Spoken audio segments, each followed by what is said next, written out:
Paul Solman regularly presents easy-to-understand explanations of complicated economic issues.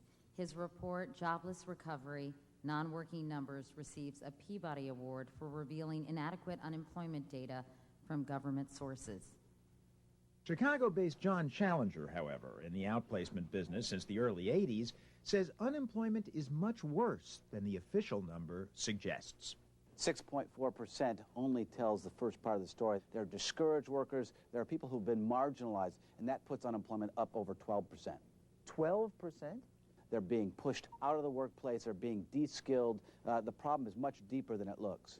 John Challenger's extreme claim, first made to us on the phone, is what motivated this story, and what we came to Chicago to explore. I've tried to find jobs so many times, filled applications, but I never get no response or nothing.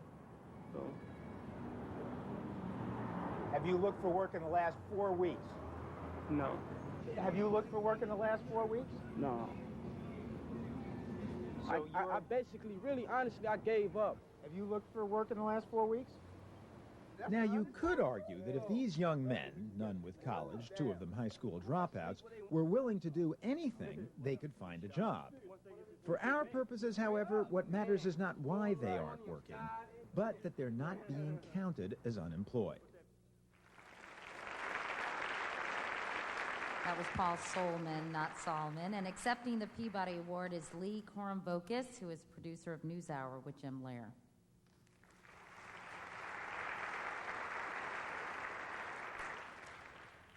We were asked to keep our remarks to 30 seconds, which to us at the NewsHour is barely a subordinate clause.